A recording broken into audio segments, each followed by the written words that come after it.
Sir, இந்த குரு அதிசார பயிற்சியில 12 ராசியில முதல் ராசி மேஷ ராசி. இந்த மேஷ ராசிக்கு எப்படி இருக்கு இந்த குரு அதிசார பயிற்சி? அவங்களுக்கு என்னென்ன நல்ல பலன்கள்லாம் கிடைக்க போகுது சொல்லுங்க சார். அதாவது ஒரு ஜாதகத்துல 5ஆம் வீட்டு அதிபதியும் 9ஆம் வீட்டு அதிபதியும் உச்சமாக இருந்தால் அவங்களுக்கு எல்லா கஷ்டத்தையும் எதிர்கொள்ளக்கூடிய தைரியம் இருக்கும். அந்த கஷ்டத்தை கூட பஞ்சு மாதிரி தட்டி விட்டுட்டு போயிடுவாங்க. இப்போ அதை மாதிரி தான் தாண்டி வந்திருக்காங்க. இப்போ குரு எங்க போறாருன்னா இந்த மேஷ ராசிக்கு 5ஆம் இடத்துக்கு பயிற்சி ஆகுறாரு. பூர்வ புண்ணிய ஸ்தானத்துக்கு போறாரு. அதுவும் இவங்களுக்கு குரு யோகாதிபதி 5ஆம் இடத்துக்கு போறது ஒரு பெரிய பவர்ஃபுல்லான பிளேஸ். பூர்வ புண்ணியம் பலம் கிடைக்குதுன்னா செல்வாக்கு கிடைக்கும், மரியாதை கிடைக்கும், குழந்தை பாக்கியம் ஏற்படும்.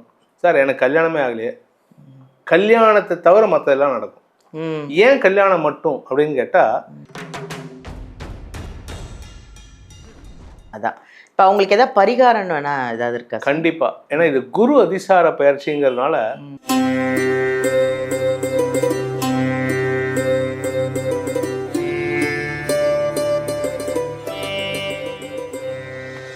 ஹாய், எல்லாருக்கும் வணக்கம். நான் உங்கள் பாலாம்பிகா. உலகமெல்லாம் பார்த்து ரசித்து எங்களுக்கு நிறைய கமெண்ட்ஸ் கொடுத்து இந்த ஜோதிட யுகம் சேனலை நீங்கள் அவ்வளோ அழகாக பிரபலமாக்கி உங்களோட என்னென்ன விஷயங்களை உங்களுக்கு நாங்கள் கொண்டு வந்துட்ருக்கோம் அப்படிங்கிறது உங்களோட கமெண்ட்ஸில் பார்த்து தாங்க நாங்கள் நிறைய தெரிஞ்சுக்கிட்டோம். இன்னும் என்ன பண்ணலாம், எத்தனை ராசி பலன் பயிற்சிகள்லாம் உங்களுக்கு கொடுக்கலாம் அப்படின்னு ஒன்றா ஒரு ஜோதிடர்களையும் கூப்பிட்டு உங்களுக்கான விஷயங்களோட பரிகாரத்தோட நிறைய விஷயங்கள் நீங்கள் எங்களுக்கு கமெண்ட் கொடுத்துருக்கும் போது இந்த பரிகாரம்லாம் நல்லா இருக்குது, அந்த பரிகாரத்தை பார்த்து நாங்கள் செஞ்சு இன்றைக்கி நல்லா இருக்கோம், ரொம்ப நல்லா இருக்குது அப்படின்னு உங்களோட கமெண்ட்ஸை பார்த்து தான் நாங்கள் ஒரு நிகழ்ச்சியாக உங்களுக்கு கொண்டு வந்துட்ருக்கோம். இன்றைக்கி அப்படி ஒரு அருமையான ஒரு பதிவுங்க, ரொம்ப ஒரு வித்தியாசமான பதிவு. குரு அதிசார பயிற்சி, அது ஒரு அருமையான பதிவுன்னு சொல்ல முடியல. இந்த குரு அதிசார பயிற்சியில் 12 ராசியும் எப்படி இருக்கும், குரு அதிசார பயிற்சினா என்ன, அது எப்போ வருது அப்படின்னு ஒரு அருமையாக உங்களுக்காக 12 ராசிக்கும் அழகாக எடுத்துகிட்டு வந்திருக்காரு நம்ம வேத ஜோதிடர் பிரகாஷ் நரசிம்மன் அவர்களை தான் நம்ம சந்திக்க போகிறோம். உங்களுக்காக உங்கள் 12 ராசிக்காக தாங்க சொல்ல வந்திருக்காரு. எல்லாத்தையும் 12 ராசிக்கும் இந்த குரு அதிசார பயிற்சி எப்படி இருக்கும்னு கணிச்சு கொண்டு வந்திருக்காரு. அதனால் ஃபுல்லாக வீடியோ பாருங்கள், ஸ்கிப் பண்ணிடாதீங்க. இது உங்களுக்கான பதிவு. அவரை சந்திப்போமா? வாங்க பார்க்கலாம். வணக்கம் சார். வணக்கம்மா, எப்படி இருக்கீங்க? நல்லா இருக்கேன். அதுக்கு முன்னாடி நம்ம நேயர்கள் ஒரு இன்ட்ரோ கொடுங்க சார். கண்டிப்பா. நம்ம ஜோதிடர் யுகம் நேயர்கள் அனைவருக்கும் அடியன் வேத ஜோதிடர் பிரகாஷ் நரசிம்மனின் அன்பான வணக்கங்கள்.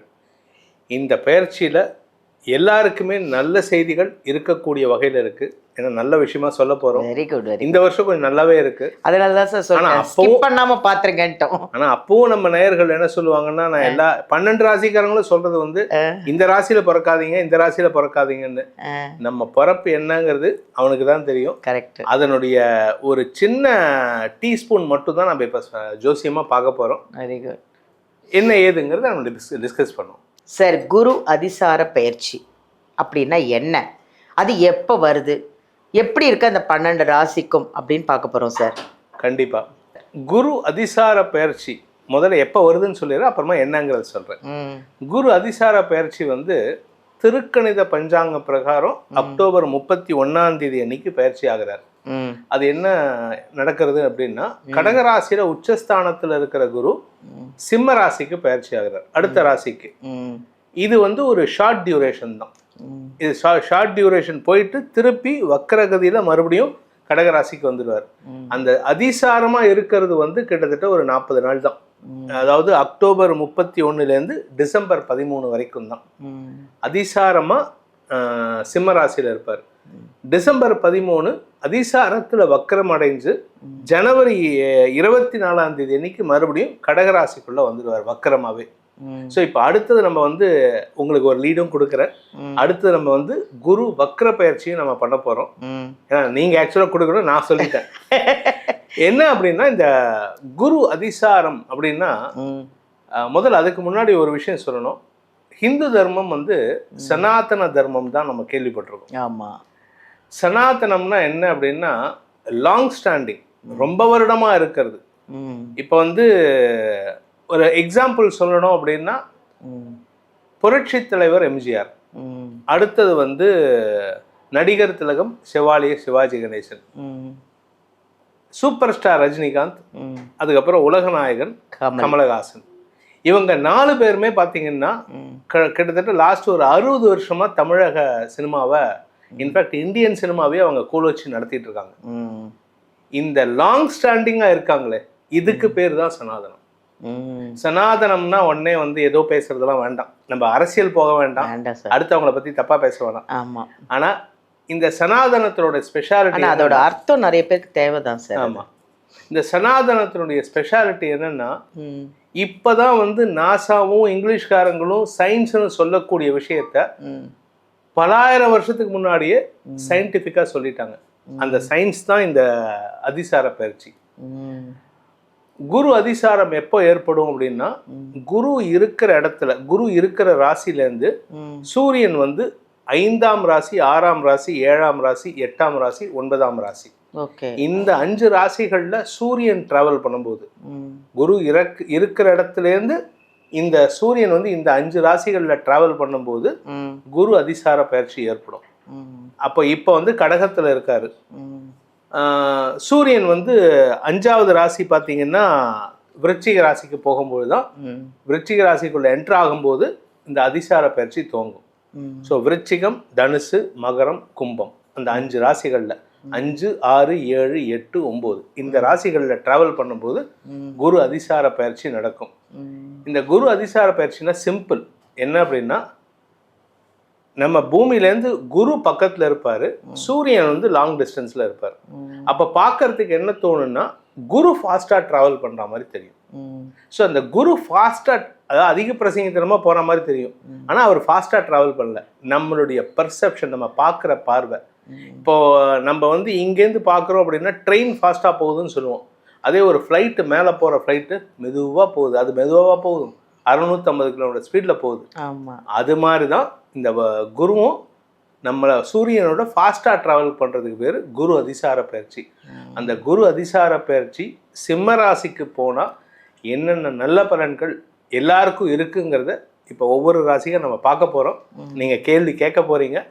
ஏன்னா நிறைய பேர்த்துக்கு அதிசாரம்னா என்னன்னு தெரியாது, வக்ரம்னா என்னன்னு தெரிய மாட்டேங்குது. அடுத்தது வக்ர பயிற்சியை பற்றி பேசும்போது அடுத்த எபிசோடில் அதை பற்றி பேசலாம். Thank you thank you. நீங்கள் சொல்கிறதுக்கு முன்னாடியே நான் சொல்லி ஓகே சார், அருமையான ஒரு இன்ட்ரோ சார், இன்ட்ரடியூஸ் நீங்கள் அழகாக அதை உண்மையிலேயே குரு அதிசார பயிற்சி அப்படின்னா நிறைய பேருக்கு தெரியாது, அது அழகாக நீங்கள் எக்ஸ்பிளனேஷன் கொடுத்து தெரிய வச்சிங்க சார். இந்த குரு அதிசார பயிற்சியில் 12 ராசியில் முதல் ராசி மேஷ ராசி. இந்த மேஷ ராசிக்கு எப்படி இருக்குது இந்த குரு அதிசார பயிற்சி, அவங்களுக்கு என்னென்ன நல்ல பலன்கள்லாம் கிடைக்க போகுது சொல்லுங்கள் சார். ரொம்ப சூப்பரான கேள்வி கேட்டிருக்கீங்க. மேஷராசியை பொறுத்த வரைக்கும் அவங்களுடைய வாழ்க்கையின் பொன்னான காலத்தில் இருக்காங்க. 7.5 சனி நடக்குது சார் அப்படின்னு நிறைய பேருக்கு வருத்தம் இருக்கும். ஆனால் அந்த 7.5 சனி பாதிப்பு இருந்தாலுமே இவங்களுக்கு ஒரு தெளிவு இருக்கும். காரணம் என்ன அப்படின்னு கேட்டால், 4ஆம் இடத்துல உச்சமாக இருந்த குரு பகவான் இவங்களுக்கு 9ஆம் வீட்டு அதிபதி. அதாவது ஒரு ஜாதகத்தில் 5ஆம் வீட்டு அதிபதியும் 9ஆம் வீட்டு அதிபதியும் உச்சமாக இருந்தால் அவங்களுக்கு வந்து எல்லா கஷ்டத்தையும் எதிர்கொள்ளக்கூடிய தைரியம் இருக்கும். அந்த கஷ்டத்தை கூட பஞ்சு மாதிரி தட்டி விட்டுட்டு போயிடுவாங்க. இப்போ அதை மாதிரி தான் தாண்டி வந்திருக்காங்க. இப்போ குரு எங்க போறாருன்னா, இந்த மேஷ ராசிக்கு 5ஆம் இடத்துக்கு பயிற்சி ஆகிறார், பூர்வ புண்ணிய ஸ்தானத்துக்கு போறாரு. அதுவும் இவங்களுக்கு குரு வந்து யோகாதிபதி. 5ஆம் இடத்துக்கு போறது வந்து ஒரு பெரிய பவர்ஃபுல்லான பிளேஸ். ஸோ இதனால அவங்களுக்கு என்னென்ன கிடைக்கும் அப்படின்னு கேட்டா, என்ன கிடைக்காது, என்னென்ன கிடைக்கும், என்ன கிடைக்காது, அழகா இருந்தது. ஏன்னா 5ஆம் இடம் அப்படிங்கிறது வந்து அவங்களுடைய, இப்ப உங்களுடைய ராசி மேஷ ராசியா இருந்தா 5ஆம் இடத்துக்கு போறதுனால பூர்வ புண்ணிய பலம் கிடைக்கும். பூர்வ புண்ணியம் பலம் கிடைக்குதுன்னா செல்வாக்கு கிடைக்கும், மரியாதை கிடைக்கும், குழந்தை பாக்கியம் ஏற்படும். சார் எனக்கு கல்யாணமே ஆகலையே, கல்யாணத்தை தவிர மற்றதெல்லாம் நடக்கும். ஏன் கல்யாணம் மட்டும் அப்படின்னு கேட்டா, இப்போ வந்து அவங்களுக்கு 7.5 சனி நடக்கிறது. சனி 2ஆம் இடத்தை பார்க்கறதுனால கல்யாணம் மட்டும் தள்ளி போடணும். மற்றெல்லாம் நல்லா எல்லா நல்ல விஷயம் கல்யாணத்துக்கு அப்புறம் நடக்கக்கூடிய விஷயம் இல்லை பேச்சுலராக தான் என்ன நல்ல விஷயமோ அத்தனையும் கிடைக்கக்கூடிய வகையில் இருக்கு. பதவிகள் தேடி வரும். இவங்களுக்கு இத்தனை நாளாக அவமானம் தான் நிறைய பார்த்துருப்பாங்க. அதுவும் கடந்த 2025லேருந்து 24லேருந்து இவங்க பார்க்காத அவமானம் கிடையாது. இவங்க இதில் வேற இவங்க வந்து ரொம்ப பதட்டமான ஆளுங்க. கோபத்தில் என்ன சொல்லுவாங்கன்னு தெரியாது. இவங்களுக்கு எடுத்தவொடனே கைதான் அவங்க தெரியும். அவ்வளவு கோபமான, அதாவது ஃபோர்ஸ்ஃபுல் பர்சன், டென்ஷனான ஃபோர்ஸ்ஃபுல் பர்சன். டென்ஷன் வந்து தகுதி இல்லாதவங்க கூட டென்ஷன் படுவோம். இவங்ககிட்ட எல்லா தகுதியும் இருக்கும்.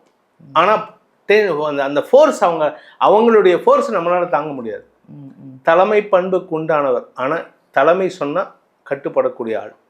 இவங்களுடைய பதவி தேடி வரும். இவங்களுக்கு பதவி தேடி வரும். வேலை இல்லாமல் கஷ்டப்படுறவங்களுக்கு சில இடத்துல ஹானரரி போஸ்ட் கிடைக்கும். ஏன் ஹானரரி போஸ்ட்னா 2ஆம் இடத்தை சனி பார்க்கறதுனால வருமானம் பெருசாக இருக்காது. கௌரவத்துக்காக வேலை பண்ணுவாங்க. அதே சமயம் 5ஆம் இடத்துக்கு குரு வந்து இருக்கிறதுனால இவங்களுக்கு குழந்தைகள் இருந்தால் 50 வயசு ஆயிடுச்சு 60 வயசு ஆயிடுச்சுன்னா குழந்தைங்க அடுத்த ஸ்டேட்டஸ்க்கு போகிறதுக்கான நேரம். ஸோ குழந்தைகளுக்கு திருமணம் நடக்கும். அப்போ ஃபினான்ஷியலாக செலவு ஜாஸ்தியாகும், தூக்கம் கெடும், குடும்பத்தில் வருமானம் பத்தாது, கடன் வாங்கி தான் செலவு பண்ணுற மாதிரி இருக்கும். கடன் கேட்ட இடத்துல கிடைக்கும். இத்தனை நாளாக கேட்ட இடத்துல இல்லைன்னு கதவை சாத்திட்டு இருந்தவங்க இப்போ அந்த கதவை திறந்து வா, உள்ள வா, என்னால் 10 ரூபா இல்லை 5 ரூபா தரேன், நீ 10 லட்ச ரூபா கேட்ட என்கிட்ட 5 லட்ச ரூபா இருக்கு தரேன். ஸோ கேட்ட இடத்துல பணம் கிடைக்கிறதுக்கான வாய்ப்பு இருக்கு. கடனாக தான், உழைப்புல இவங்களுக்கு இப்போ கிடைக்காது. ஏன் அப்படின்னா இவங்களுக்கு உழைப்பு இப்போ வந்து சனி 12ஆம் இடத்துல இருக்கிறதுனால வருமானம் வரக்கூடாது, உழைச்சு வரக்கூடாது, ஃப்ரீ சர்வீஸ் பண்ணி வரணும். ஃப்ரீ சர்வீஸ் பண்ண என்ன சம்பாத்தியம் வரும்? ஒன்றும் வராது. ஸோ அதனால கடன் வாங்குறதுக்கான சூழ்நிலை இருக்கு. அதே சமயம் பார்த்தீங்கன்னா இவங்களுக்கு வந்து புதிய வீட்டில் போய் அமர்வதற்கான வாய்ப்பு இருக்கு. வருமானமே இல்லையே சார்னா இவங்க வீட்டில் இவங்க அப்பா அம்மாவுக்கோ இல்லை இவங்க பசங்களுக்கோ இவங்க பேரம்பத்திகளுக்கோ சொத்து வாங்கிறதுக்கான நேரம். இவங்க ஜாதக பிரகாரம் இவங்களுக்கு என்ன சார், இவங்க ஜாதகம் நல்லா இல்லை, 7.5 சனி நடக்குது, இவங்க கடன் வாங்கியாவது பசங்களுக்கு கொடுப்பாங்க கொஞ்சம், இல்லை இவங்க கிட்ட இருக்கக்கூடிய நகைகள் சொத்து இன்வெஸ்ட்மெண்ட்டை எடுத்து கொடுப்பாங்க. அதாவது இவங்க கையில் எதுவும் இருக்கக்கூடாது. அதே மாதிரி முக்கியமான விஷயம், இவங்க பிஸ்னஸ் பண்ணுறதை மட்டும் தவிர்க்கணும். ஏன்னா வியாபாரம் 5ஆம் இடத்துக்கு குரு போகிறதுனால வியாபாரம் வளர்ச்சி அடையாது. ஆனால் பரவாயில்ல, நிறைய பாசிட்டிவாக தான் இருக்கு. பாசிட்டிவாக இருக்கு. படிக்கிற குழந்தைங்க கஷ்டப்பட்டா ஜெயிக்க முடியும். Very good. கடுமையான கஷ்டப்படணும். ஏன்னா உங்களை சுற்றி வந்து ஒரு இந்த நம்ம சென்னையில் மூர் மார்க்கெட்ல இருந்து எப்படி சத்தம் இருக்கும், ஆமாம், அது மாதிரி வீட்டில் சத்தம் இருக்கு, எல்லாரும் கத்திட்டு இருப்பாங்க. ஆனால் அது எல்லாத்தையும் விட்டுட்டு உட்காந்து படிச்சுட்டு இருக்கணும். அதான் இப்போ அவங்களுக்கு ஏதாவது பரிகாரம் வேணா ஏதாவது இருக்கா? கண்டிப்பா. ஏன்னா இது குரு அதிசார பயிற்சிங்கிறதுனால இவங்களை பொறுத்த வரைக்கும் கோரக்கர் சித்தர் இந்த அதிசார பயிற்சிக்கு நம்ம 12 ராசிக்கும் சித்தர் வழிபாடு தான் பண்ண போறோம். Very good, very good. அதே பெரிய விஷயம் சார் அது. ஏன்னா சித்தத்தை அடக்கினவனை வழிபட்டால் அந்த தெய்வமே வரும். அதனால கோரக்கர் சித்தருடைய ஜீவ சமாதி எங்க இருக்குன்னு தேடி பிடிச்சி போயிட்டு வரணும். ஒன்னா மானாமதுரையில இருக்கு, இது இருக்கு சார், காரைக்கால் கிட்ட இருக்கு, காரைக்கால் கிட்ட இருக்கு, நாகப்பட்டினம் கிட்ட இருக்கு, வடக்கு பொய்கை நல்லூர் அந்த ஊர்ல. ஆமா. அப்படி இல்லை அப்படின்னா சதுரகிரி. நானும் போயிருக்கேன் சார். அது சூப்பர். அதான் ரொம்ப ஒரு அருமையான ஒரு வைப்ரேஷனான கோயில் சார். அது அவ்வளோ ஈஸியாக போக முடியாது. அவர் கூப்பிடணும். ஆமா, ரொம்ப நாள் வேண்டுதலுக்கு அப்புறம் தான் நான் போய் பார்த்துட்டு வந்தேன். சூப்பர். அந்த கோரக்கர் சித்தரை வழிபடுங்கள். இவங்க வாழ்க்கையில, மேஷராசி நண்பர்களின் வாழ்க்கையில அந்த கோரக்கருடைய அபூர்வமான அவருடைய சக்திகள் கிடைக்கும். கோரக்பூர்னு ஒரு ஊர் இருக்கு நார்த்ல, அங்கேயும் அவரோட ஜீவசமாதி. அப்படியா? இந்த மாதிரி சித்தர்களுக்கு வந்து ஒரு இடத்துல ஜீவசமாதி இருக்காரு, 3-4 இடத்துல இருப்பாங்க. அது எப்படி சார்? அதுதான் சித்தர் ஜீவசமாதின்றது 3-4 இடத்துல. இப்போ ஒண்ணும் இல்ல, கரூர் பக்கத்துல ஒருத்தர் இருக்காரு. கரூர் பக்கத்துல நெரூர் சதாசிவ பிரம்மேந்திராள், அவருக்கு அங்க ஒரு ஜீவ சமாதி இருக்கு. பாகிஸ்தான்ல ஒரு ஜீவ சமாதி இருக்கு. மதுரையில ஒரு ஜீவ சமாதி இருக்கு. பாகிஸ்தான்ல இருக்கா? அவர் இங்க மறைஞ்சு அங்க தோன்றினார். அப்பா. ஸோ இது சித்தர்களுடைய விளையாட்டு. பெரிய பவர்ஃபுல். அங்கே சித்தர்களை வழிபட்டாலே நம்ம பயப்பட வேண்டியதே இல்லை. ஸோ இவங்களுக்கு கோரக்கர் சித்தர் தான். இல்லை, அருமையான ஒரு பதிவு. மேஷ ராசிக்கு ரொம்ப பாசிட்டிவாக இருக்குது. இந்த குரு அதிசார பயிற்சியில் ரொம்ப நல்லா இருக்குது. இவ்வளோ நாள் பட்ட கஷ்டத்துக்கெல்லாம் நீங்கள் மூச்சு விடுவீங்க, அவ்வளோதான். கஷ்டம்தான், இதெல்லாம் தாண்டி பெரிய, அதாவது ரஜினிகாந்த் டைலாக் மாதிரி தான். என்னவோ ஒரு டைலாக் வருமே சார், கஷ்டத்தை தாண்டாதாண்டா நீ வந்து பெரிய ஒரு இதை அதிசயத்தை நீ காண முடியுன்ற மாதிரி கோரக்கர் சித்தரை போய் வணங்கிட்டு வாங்க, எல்லா நல்லதும் உங்களுக்கு கிடைக்கும். ரொம்ப நன்றி சார், சூப்பராக சொன்னீங்க. ரொம்ப நன்றி. எல்லா 12 ராசிக்கும் எப்படி இருக்கும் அப்படிங்கிறதையும் நல்லா அழகாக சொன்னீங்க. இந்த ராசிக்கு சூப்பராக சொல்லிட்டீங்க சார். நிறைய பேருக்கு வந்து இது தெரியாமல் இருந்தது, நிறைய விஷயங்கள் தெரிய வச்சிங்க சார். நன்றி. நன்றி சார், ரொம்ப சந்தோஷமா. அதாவது இந்த குரு அதிசார பயிற்சியில் 12 ராசிக்கும் எப்படி இருக்குது அப்படிங்கிறத நீங்கள் இந்த 12 ராசி நேர்களும் பார்த்துருப்பீங்க அப்படின்னு எனக்கு நம்பிக்கை இருக்குது. அதில் வந்து ஐயா என்னென்ன விஷயங்களை சொன்னாங்க, என்னென்ன பரிகாரங்கள் சொன்னாங்க, என்ன குரு அதிசார பயிற்சினா என்ன அப்படிங்கிறதையும் அவ்வளோ அழகாக எக்ஸ்பிளைன் பண்ணி உங்களுக்காக தான் இந்த பதிவு எல்லாமே வந்து நாங்கள் பேசுகிறது, ஜோதிடர்களை கூப்பிட்டு உங்களுக்காக பயிற்சியெல்லாம் பேசுகிறது எல்லாமே உங்களுக்காக தான். நீங்கள் நல்லா இருக்கணும், இதெல்லாம் நீங்கள் பார்த்து அதை ஃபாலோ பண்ணி வாழ்க்கையில் சந்தோஷமாக, ஆனந்தமாக, ஆரோக்கியமாக இருக்கணும் அப்படிங்கிற ஒரே காரணத்துக்காக உங்களுக்காக தான் இத்தனை பதிவுகளையும் நாங்கள் கொண்டு வந்திருக்கோம். இதில் இன்னும் ஏதாவது டவுட் இருந்ததுன்னா நீங்கள் வீடியோவிலேருந்து நம்பர் எடுத்து நம்ம ஐயாவை காண்டாக்ட் பண்ணிக்கலாம். நேரில் ஜாதகம் பார்த்துக்கலாம். இல்லை என்னால் நேரில் வர முடியல அப்படின்னா ஆன்லைன்லேயும் பார்க்குறாங்க, ஜாதகத்தை பார்த்துக்கலாம். அவர் சொல்கிறத நீங்கள்லாம் ஃபாலோ பண்ணிங்கன்னா இன்னும் அமோகமாக வாழ்க்கையில் ஜெயிச்சு எல்லா வளமும் நலமும் பெறலாம். நன்றி. தேங்க்யூ.